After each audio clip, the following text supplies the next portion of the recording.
I have a very large box. This is a very large box. You might say, wow, this looks like the pantry. Why is Mitty the Keytar cat in the pantry? Do you want to know why? Because Mitty the Keytar cat sometimes gets territorial, and she'll smell another cat in her space, and then she decides that the proper way to handle that is to pee all over the place. She peed in my room. You're banished, you can't go in my room. Good song, innit, Mitty? That's not why anybody's interested today. What is interesting today is this box cutter. I don't normally keep a box cutter on the shelf behind me on my loft for numerous reasons, but I did have one today. I'm also sitting on my hairbrush. Life's hard when you're as unorganized as I am. What I have, though, surprisingly lightweight, is a very large box.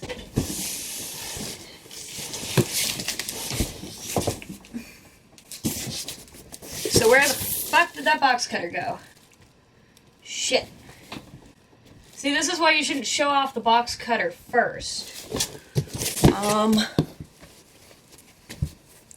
Okay, we're just gonna have to open it with the hairbrush, it looks like. It fell when I picked up the box. So this is possibly one of the coolest things that's happened to me. Is that somebody who follows these Keytar videos, as sporadic as I make them, noticed that my AZ1 was broken. I believe previously I've described it as YouTube's most broken Casio AZ1. So they sent me some bubble wrap to entertain myself while my Keytar's been broken.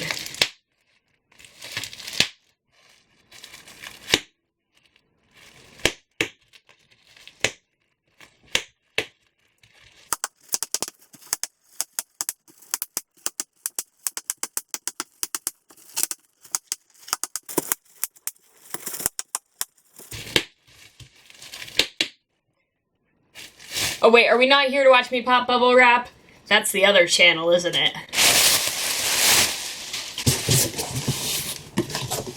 Because, instead, what's in here is much more exciting than bubble wrap. This is the Alesis Vortex Wireless 2. And some very nice person sent me one. Which is just baffling to me, because I can't imagine being entertaining or good enough at anything to actually be deserving of this. Let's try. So inside this box, we have numerous exciting things, including this box. I always open the small stuff first. That's got... Thankfully there's no CDs. I don't own a CD player. We got a strap. We got... the USB, we have the almighty Alesis Vortex 2 wireless dongle. And here we go. More. Oh, I really love boxes that have the, oh, we're running out of space. Have the name of the thing on them. I have the box that my SHS-10 came in. I have the original box, and it's on my wall. Looks like the Vortex box is gonna go on the wall, too. I promise I'm not just drawing this out for the sake of YouTube. The sake of frustrating everybody. True. This bag is a high-quality non-woven, with some high-quality tape holding it down. Oh, it's shiny. Oh, it is shiny.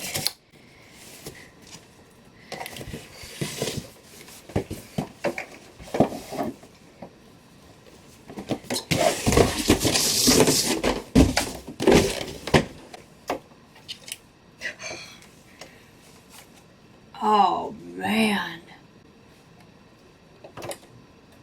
I love where that pitch wheel is. Check that out. That. Oh, it's got split. I haven't researched everything the Vortex 2 has. But it's got split where you can do 2 keyboard sounds. Oh gosh, I'm getting fingerprints all over it. I feel like I'm not deserving of this. Shit. I fucked up again, it's all my fault. Oh, it's got a real power switch. Oh, it doesn't need batteries because it can be bus powered. Oh, come here, computer. Shit's about to get real. Yeah, I should probably read the instructions before I start going and plugging stuff into stuff. But we all know me, right?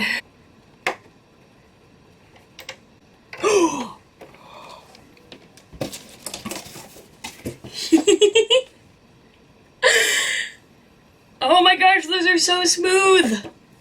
Those are so smooth! Check out how smooth that goes! Ha! Yeah! That is a nice sustain button. Check out how big that is. I was talking in one of my other videos that I didn't finish because I filmed it and then I thought I looked stupid. That's where like 80% of my Keytar videos go. But I was talking about how big sustain button's awesome, and check out how big that is. And it lights up all this, like, it looks cool. That's shaped like a thumb. Alright. Oh my god, so you can't see, they turn green. Oh my gosh, they turned green! Okay. So now Pink has to take like 30 seconds to read the instructions and set this up properly without breaking it. Fuck. So is this all... That's all legal. Okay. So... it comes with like a lot of software that I should download, but I don't have very good internet at my house. So I was gonna go to Starbucks and do that. We're just gonna try just seeing how it works directly in Garageband.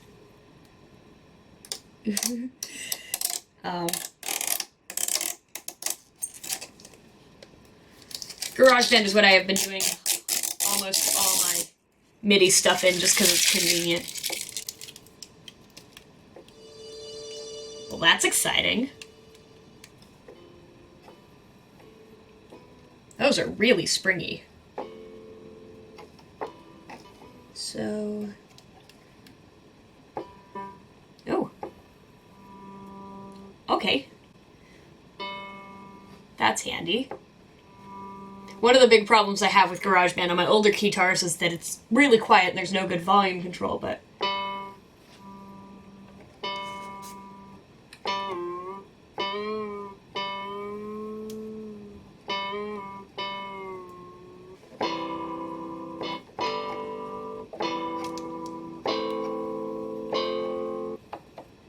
I dig the lights on that. I'm not sure if you can see, but the octave shift when you when you're on the main octave, the normal octave, what you see is what you get octave. There's no lights, but if you go up or down, it lights up. Oh my gosh. This just still doesn't feel real to me. I've never had, like, somebody on the internet just get me something really cool like this. Oh my gosh. So these change color depending on how hard you tap them.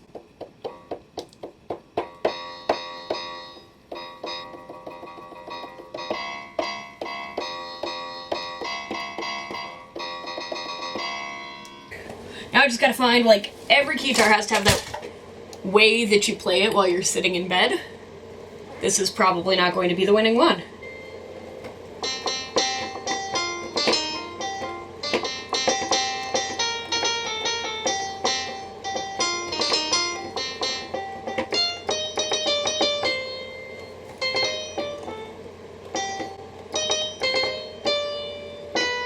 Fuck, how do you play that?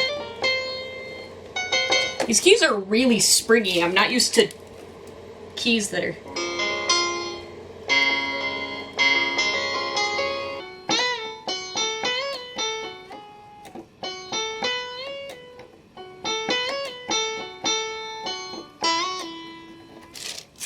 here's the dongle. Like, it's the size of... I gotta be careful because I will lose the fuck out of this thing. I can guarantee I'm gonna fuck it up and lose that. Hang on a sec. Alesis Vortex wireless dongle replacement. So if you lose this, you can't just buy a new one. You have to contact Alesis and be like, hey, I lost my dongle, which means you have to admit to Alesis that you lost your dongle. So we really better not lose this. I will say this, having the preset editor, exist is really nice. One of the problems that I have with the AZ1, and one of the reasons why I've never reviewed it, other than laziness, is that I have a lot of trouble. It has a lot of buttons to do things, but it's really hard to get those buttons to work. So I can change the color of the pads, that's nice. I like how the first thing I'm doing, I'm like, oh, you can change the colors. Is chartreuse a green color? And so it's really nice that I can just go in here and go, hey, when I hit split, I want the split to be right here.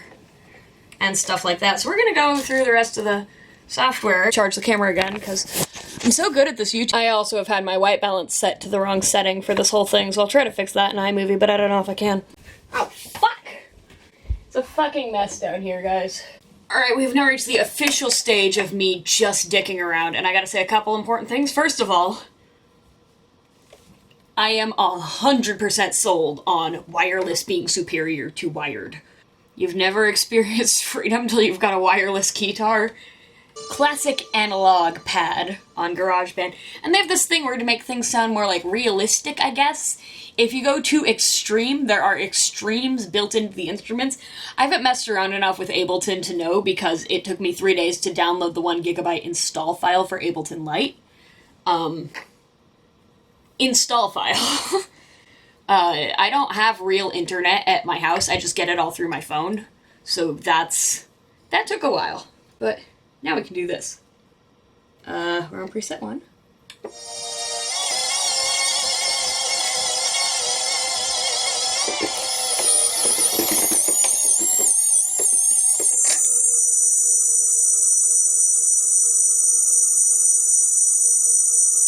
And then it will continue to make this shrieking, crackly noise until I stop it. The good news is, you don't pay for GarageBand except in your own stupidity from buying a MacBook. Yeah, at first I was like, oh hey, wireless, that'd be kind of cool, like, if I actually played with people. I haven't played keys with anybody recently because my AZ1 is so broken. Oh, wow. So, when you turn on and off the tilt, you lock it at whatever state it was. So I could tilt it up and then turn off the tilt. And it wouldn't lock out of that. That's cool. I think so far out of all of the instrument sounds in Ableton that I found, cheap electric piano is possibly my favorite one. This is really a lot harder to play. This is not harder to play curled up in my bed than the AZ1 is, but it's a little bit harder than music. When I get this right, it's gonna be really cool, and I can cut out all the parts where I fuck up.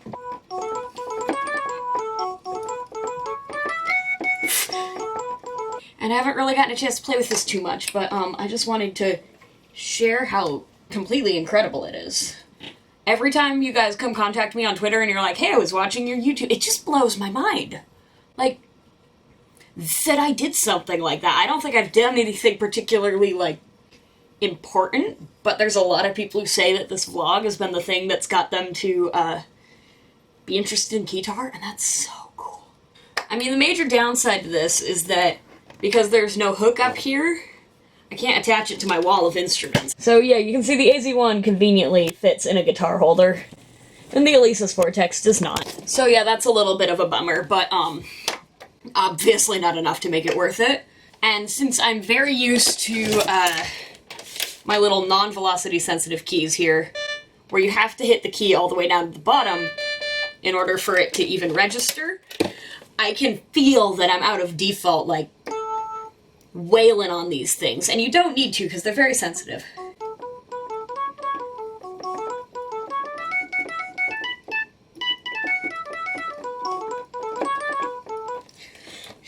The preset editor is really nice. Defining all the definable buttons on the AZ one is a huge pain. And so being able to just click on parts of this and say, I want this to control pitch bend. And I want this to control pitch bend. And I want this to control pitch bend. That's really easy. We're the Keytarists. We have one job, and that is to run around the stage and make the guitarist regret ever letting us get rid of our keyboard stands. That's our job. We are there to upset guitarists who are too full of themselves. Everything else is secondary. The neck has a lot of features put into something kind of small. I tend to dig really long neck Keytars just for the aesthetics of them, but there's a whole ton of detail put into this. This sustain button is my favorite thing ever. I love where the octave shift is. There's like, what, 10 presets? 25 presets, that's way better. Oh, and the strap buttons are in a really good spot. I forgot to mention that. I had to take the strap off so that I could take a picture of the Keytar Shetty. My Keytar... I attached a machete to my Keytar. I'm gonna get used to the full-size keys again. I'm so attached to this because my AZ1 has been pretty thoroughly broken for a while. Anyway, I also owe a huge thanks to the person on Twitter who made this happen. I'm just gonna say Lost. It's in Leet though. Anyway, shout out to your stream. This is such a good pitch bend, it's so sensitive. In case I ever wanted to make microtonal music. I guess that's a thing that I could do now. I don't really have that much interest in microtonal music, but I can now make the heck out of it, especially with this. I would highly suggest to people who are interested in buying the Vortex wireless to not set the tilt to pitch bend. Unless you're trying to do something silly. I'm pretty silly, though.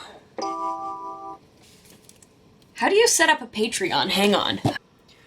Okay, so the Keytar vlogs and I have a Patreon now. I don't know how to be like, oh, it's for the Keytar. It's me. It's my Patreon. It's for the YouTube, and I don't really have any way of being like, oh, donate to the Patreon and cool things will happen, because I'm not really doing cool things right now, and there's no cool things where I'm like, I would do this except money.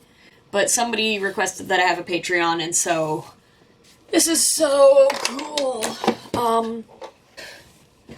Also, I should probably clean off an actual space to do these videos, because when it gets cold, I do sleep up here sometimes.